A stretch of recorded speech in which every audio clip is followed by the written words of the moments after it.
Non-stop Vikings talk. It's Purple Daily on Score North and ScoreNorth.com. Little bonus episode coming at you here on this Tuesday. The Vikings are off today. Purple Daily doubles down. Yep, 2 days. It is. This is a two-a-day. It is. Old school. It's a two-a-day right here. All right. Yeah. We don't adhere to any CBA rules about not going hard. We just keep grinding. Can we do these podcasts with pads on? Is that allowed by the podcasting collective bargaining agreement?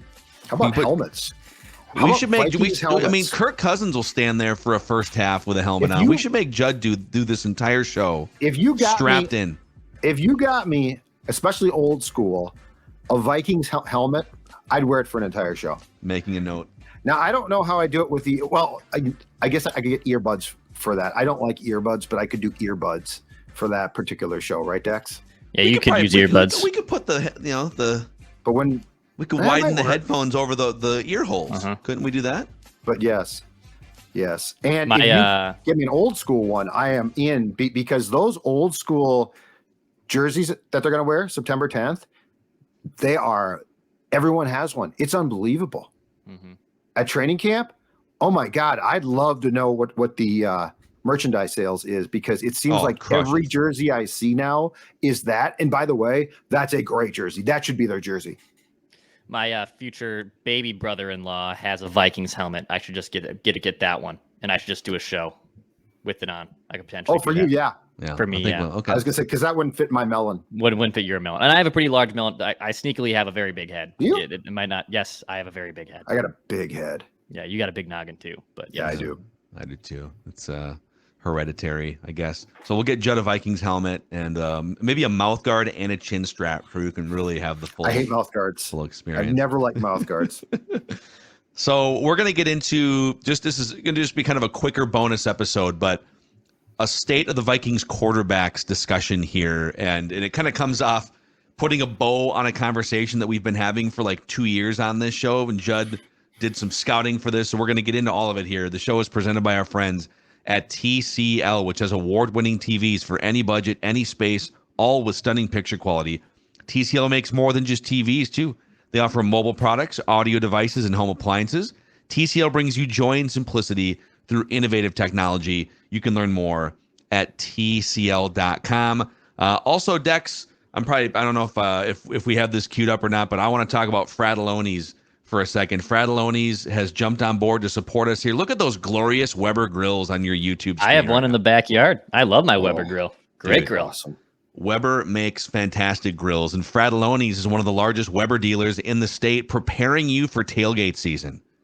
Wings, steak, kebabs. Oh my gosh. We actually made some kebabs a couple nights ago.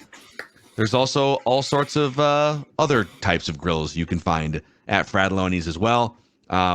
Check them out. ScoreNorth.com. Enter the keyword Weber. That's WEBER to find out more. ScoreNorth.com, keyword Weber.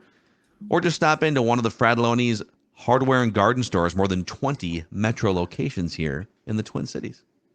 That looks awesome. Football. Fall coming. Football tailgate. Couple of Surly's. Some great. Oh man, I love that idea. Let's fire it up. So, all right, here's my question for you here on this bonus episode. So the Vikings, this is big picture. The Vikings right now have two quarterbacks under contract for 2024, Nick Mullins and Jaren Hall. This is the last year of Kirk Cousins' contract still. They have not, really, as far as we know, there's been no reports of rekindling the contract discussion. Less than a month until the regular season starts. As of right now, we have to treat it like Kirk is going into the last year of his contract, and he's set to become a free agent in about 6 or 7 months from now. How does that sit with you right now? How do you think it sits with Kirk? How do you think it sits with the Vikings? That we're really going to do this. We're really going to go into, I guess, a lame duck contract season for one of the top 12 quarterbacks in the NFL? I think it sits fine with Kirk. Kirk seems at ease completely. And look, he's been here before in Washington, if I'm not mistaken, 3 different times, right? Got franchised twice, played into the franchise tag. Kirk appears at ease. How does it sit with the Vikings is a more intriguing question, because, I mean, that has to be in the back of their minds constantly. I mean, Kevin O'Connell is a quarterback guy. And so I think what Kirk said in the spring when asked about his have there been more talks? He's like, no, and there won't be till March. At the season opening, or at the training camp opening press conference, Kwesi made it sound like there might be some talks, but I really think that Kirk is going to hit the market. I think Kirk is fine with that. Kirk's going to find a job too. Like, I guess it depends on if he can break the bank again or not, which, there's a chance he won't because of age. But Kirk Cousins is going to find a job either back here or somewhere. So barring injury, and he's been an Iron Man, I think he's fine. I think the Vikings, though, I mean, this is a good question, and they clearly won't answer it. It does them no good right now to talk about it. But if you were to ask me, which side do you think is more jittery? The Vikings are playing a game of chicken that is very interesting. And I will say, if they thought that they were going to be terrible and get a high draft pick, that game of chicken probably becomes a bit less scary. Yeah. But they're going to be competitive. So if there's a side in this that probably has sweaty palms, I don't think it's the Cousins camp. I think it's the Vikings camp. I'm sure there's confidence there, but it is a risk. Yeah, I mean, it's just they're all, I think, weighing all the information that they got to get here. And do they want to extend Kirk Cousins? Do they want to continue to hitch their wagon to that safe bet to a degree? Now, what is the safe bet? Is that bet a 2-year contract that's team friendly? Is that a significant raise and he wants bigger money because he knows it's probably maybe the last contract he'll get in his career, or at least the last big contract he'll get in his career? I think this regime, though, from Kevin O'Connell and Kwesi and everyone else involved externally, I think they want to find their own guy. I mean, that's what you all hang your hat on in the NFL, is finding your own quarterback. So I think it's more of a bigger conversation of, all right, we don't have to figure this out immediately on August 15th, 2023. But long-term, we need a long-term franchise solution here. And I think that's probably early in the draft or finding it next year. I don't think it's necessarily hitching your wagon long-term to Kirk Cousins. Yeah, I think if I am Kirk, I feel great because I'm going into the second year of a really Kirk Cousins-friendly offensive system. I have a note on that too, by the way. I'm probably going to put up another big season of 4,000 some yards and 30 touchdowns. And, it's pretty hard to see him not being regarded as one of the top 12 quarterbacks in the world by the end of the season. And then you get multiple teams potentially bidding on your services. We could probably do that exercise. Like, are there 5 teams out there looking to stabilize, looking to maybe they're not in a position to draft a Caleb Williams, or is it Drake May is the other quarterback that's going to be potentially a top 3 pick. These teams that are like kind of in the Vikings position where maybe you have a pop-up season, but you're not reliable at quarterback, or maybe you're like a 7-win team that's looking for an upgrade.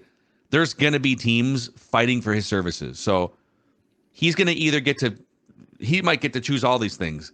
A ton of money, a team that can win big, or he could choose to stay in Minnesota where him and his family have had a great, enjoyable half a decade. So from Kirk's standpoint, would it be a little bit annoying if this team that you've put yourself on the line, you're taking a beating, getting hit more than any other quarterback in the league, like literally are, writhing in pain on the sidelines, and this team won't give you a damn contract extension after tying the NFL record for fourth quarter comebacks, setting the NFL record for a 33-point comeback against the Colts? I can't get another contract. I mean, I'd be a little annoyed if I'm Kirk, but I got options in 6 or 7 months, and it's great. I would feel more uneasy if I'm the Vikings in this scenario, because you don't know. Right now, again, you have 2 quarterbacks under contract. You got Jaron Hall and you got Nick Mullins, who you could actually get out from Nick Mullins if you wanted to. It's like I think it's like $1 million and maybe less than that in dead cap. So as much as we too have been for years on this show wondering who's next, how far can you really go paying, the 12th best quarterback top money? Well, we still don't have an answer. And the Vikings are going to be way too good to be moving up to like number 2 in the draft or number 1 in the draft, right? I mean, even if you offered 4 future first round picks, if teams need quarterbacks at the top of the draft, they're not going to make that trade with you. Right. But here's one thing I find really, really interesting. All right. This is kind of the Shanahan offensive system that's been molded to modern times, right? And by the way, Kevin O'Connell is trying to go more to the Kyle Shanahan, the heavier personnel packages version of this offense. In 2015, Kyle Shanahan took over as offensive coordinator for the Atlanta Falcons. Matt Ryan was obviously the quarterback. And they went 8-8 that season. They wound up ranking 21st in scoring offense. They're installing this offense for the first time. Matt Ryan he was in his 30s. He wasn't quite as old as Kirk is right now, but Matt Ryan took a step back in QBR, a step back in passer rating. He took a step back in yards per attempt. Like, his numbers kind of went backwards in the first year of Kyle Shanahan's system, which outside of the fourth quarter comebacks might sound familiar. Kirk Cousins took a step back in a lot of those same categories. Mm-hmm. Then Matt Ryan, in the second year of that Shanahan offense, had the greatest season of his entire life playing football. He led the NFL in QBR, passer rating, yards per attempt, touchdown percentage, and he won the MVP award. And they had a 3-touchdown lead in the Super Bowl. And nobody thought that team at the beginning of the year was going to be anywhere near having a 3-touchdown lead in the second half of the Super Bowl. But it was the second year in that offensive system for, at the time, like a 32-year-old Matt Ryan, where, whoa, it all clicked for me. Part of me wonders, is that step available? Does Kirk have access to what Matt Ryan did, which is, whoa, I'm going to reach a new level of my career in my 30s with a similar offense? And what would that do for the future of Kirk and the Vikings and everything else going into 2024? Well, he's definitely more comfortable now and confident, despite the fact that Brian Flores' defense is, no question about it, giving the offense trouble, which is a good thing in training camp. Yeah, I'm interested to see that. And, that season in Atlanta was so good that I'd be hesitant to say that there's going to be a repeat of that. But if he even comes close to that progress being made again, when we get to March, I mean, he could break the bank. Like, I don't think he's going to stay here if another team is saying, dude, 4 years, we'll make you a top 5 paid QB at your age. So, like, this gets into a very murky area of, does the potential success in year 2 of O'Connell and Cousins actually force a bigger wedge in Kirk leaving? Because the Vikings might say, yeah, that's a lot to give a guy who's mid-30s, and a team says, to your point from earlier, Phil, we don't care. We're in a win now mode. And so I think that there's a lot of unanswered questions there. But I mean, I do think that there is that unless something changes in season, and I don't think it's going to, there is a major question about who is going to be the quarterback of this team in 2024. And the important thing to keep in mind is that is largely going to define Kwesi and O'Connell, who aren't working with like long-term contracts. If I'm not mistaken, Kwesi got a 4-year contract. So like, there's an expectation here. Can you do what Spielman couldn't? Can you find a quarterback? And like, do you go, if Kirk does leave, do you go potentially bridge for a year? Like, there's just a lot of things. I don't know, but there's just a lot of variables here that when you didn't lock up Kirk back in March became options for Kirk. But don't you think the longer that Kirk plays well, and let's say he does have a Matt Ryan spike where it's the second year in the offensive system, you got weapons all over the place. Well, Matt Ryan had Julio Jones. Well, Kirk Cousins has Justin Jefferson. There's actually a lot of comparables there. Yep. If he takes a step forward and he's better in 2023, doesn't the find your next quarterback thing doesn't that lessen in importance for the next 3 years? If he gives you a step forward and he's 35 and healthy and he doesn't miss a game again, is your top priority in the 2024 draft and offseason to find the next quarterback? Well, but the point is this: if he's not signed, he and his agent might just say, we're going to go to market. And if you can afford us, that's awesome. But yes, from the Vikings end, if Kirk is great, that'd be fantastic.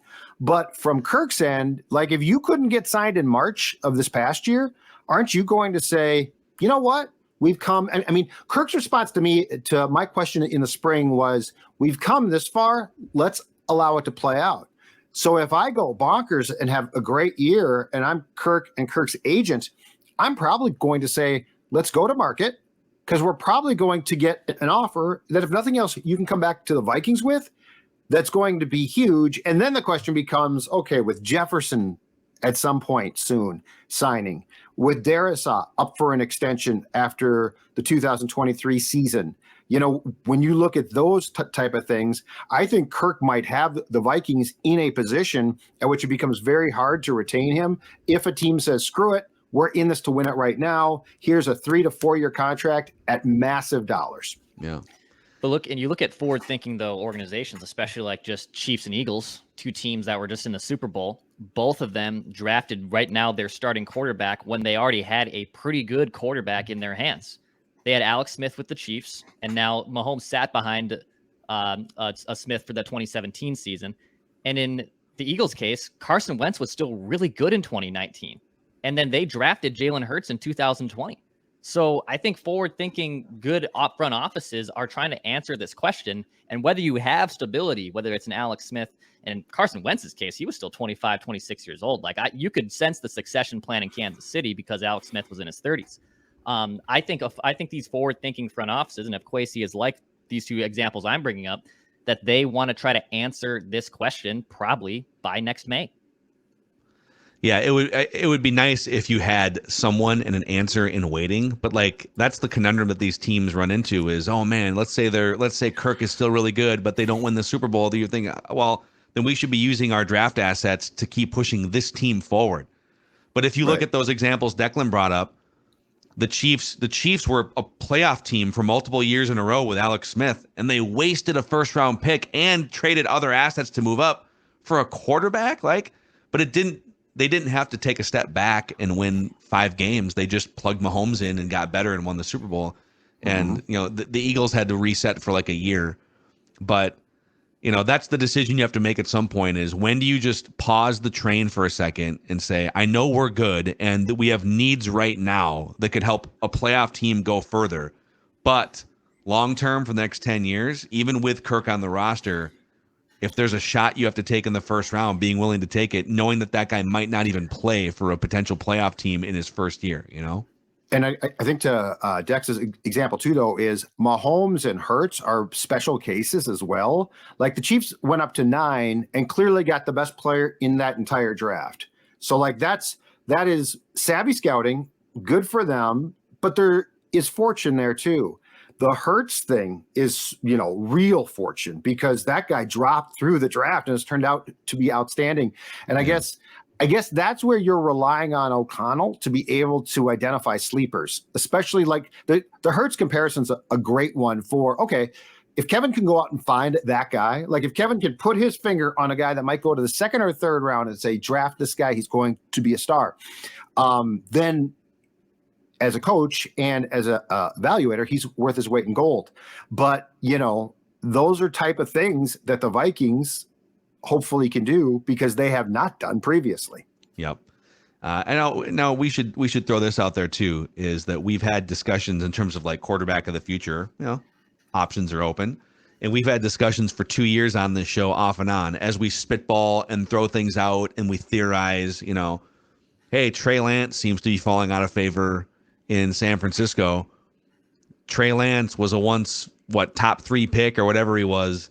Was he the 1st overall pick or was he like the 3rd overall pick? Third. The Dolphins, right? Yeah. And so you could probably trade for him if you wanted to. You could even do like a Kirk to San Francisco swap at some point. He's got 3 years of team control left. Now, Judd, you spent the weekend actually watching all of Trey Lance's throws in that preseason game. Where do you fall in that conversation now?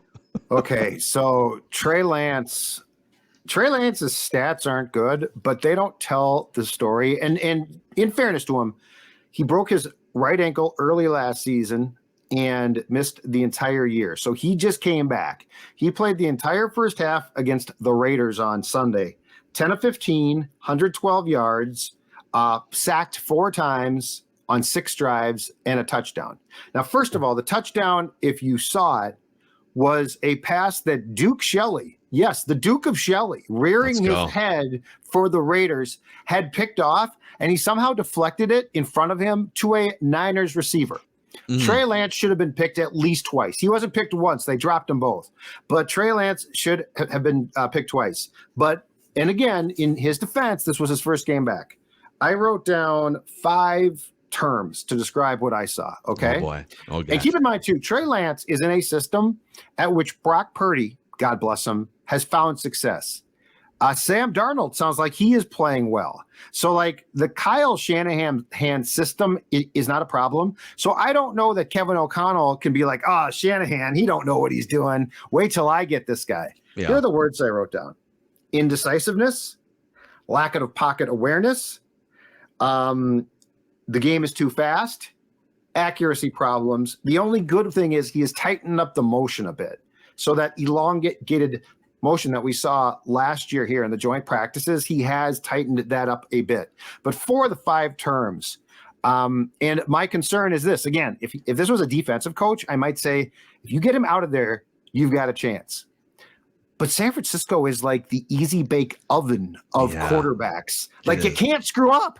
Yeah. And he looks absolutely lost. So, I mean, unless I got him dirt cheap for a look-see, and I don't think you're going to, or unless he improves a ton, which I don't know, like he just looks sort of frazzled and lost, the Trey Lance thing would be a hard sell. And I don't know that Kevin O'Connell wants to bite that one off. He's playing like a guy that's thrown about 200 passes in 4 years, right? Yeah. He hasn't had enough simulation of football.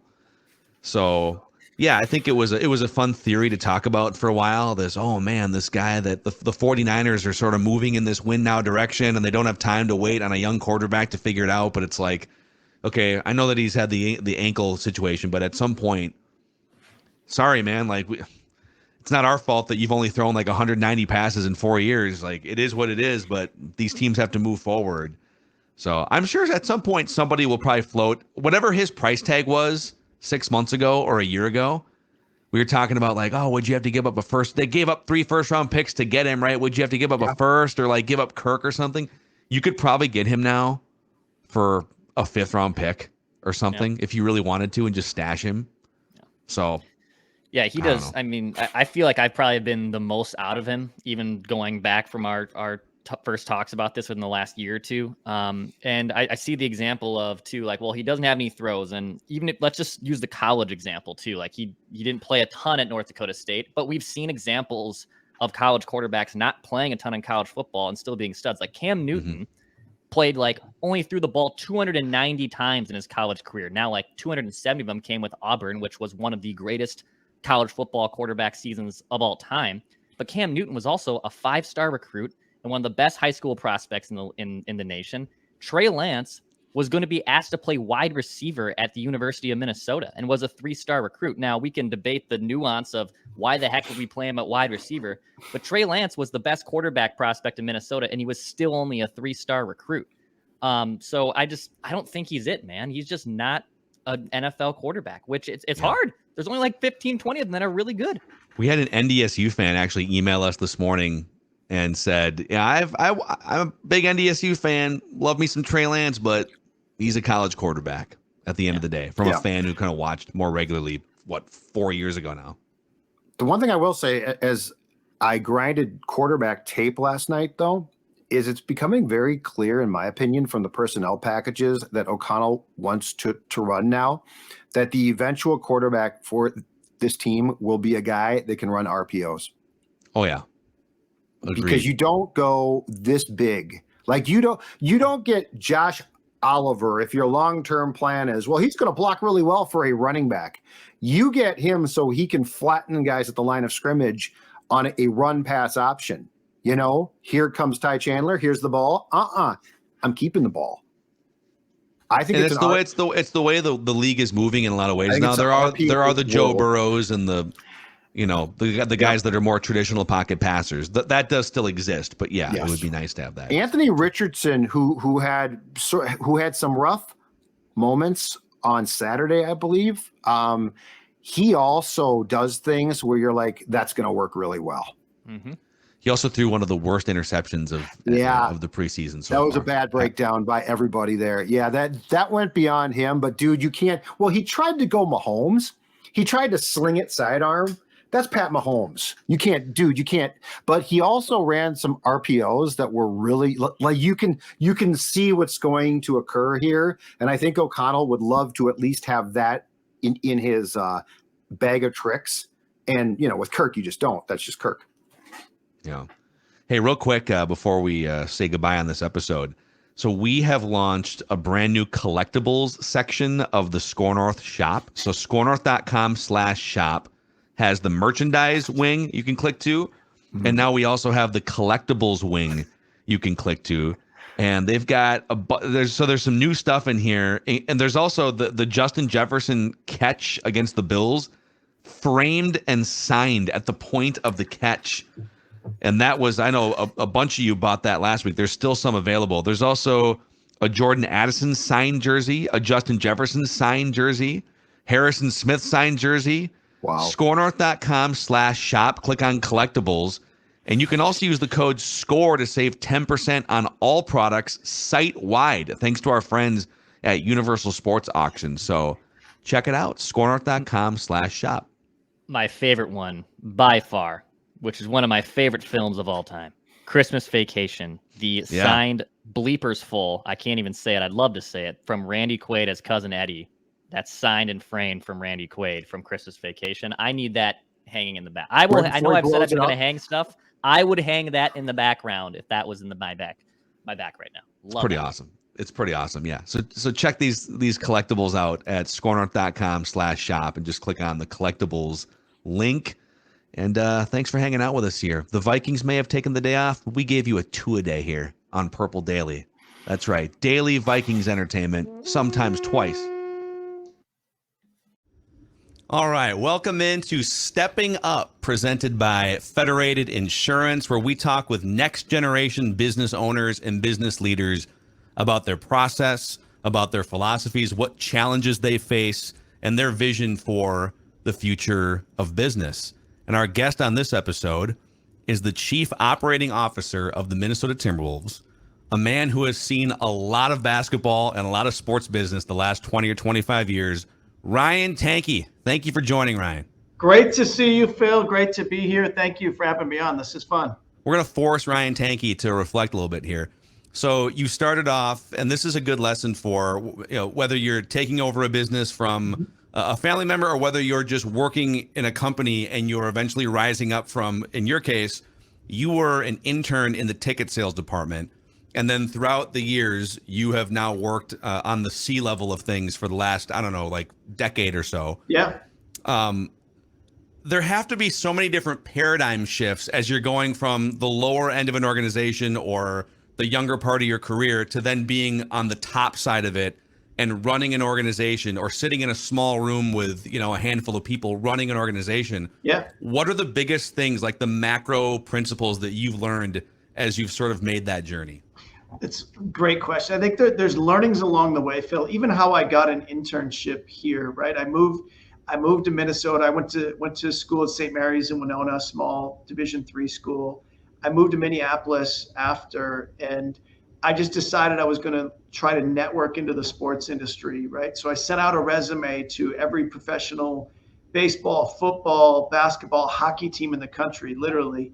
And you quickly realize as you get zero responses from that exercise that you actually have to go out and network and build a network. The sheet of paper might look great, but it's not going to do anything for you. So I shared that today through the lens of it's no different if we're going to go and work on some large corporate sponsorship, or we're going to go and add some new business vertical. You've got to be willing to go out and make it happen. It's not going to just happen. So I think there's lessons like that. Love it, man. Love to hear that, and appreciate your insights on business leadership. And yeah, Ryan, it was great catching up. Thanks for your time today, man. Yeah, thanks a lot. Love doing it, and love to do it again sometime. Ryan Tanke, the Chief Operating Officer of the Minnesota Timberwolves and Minnesota Lynx, here on Stepping Up, presented by Federated Insurance.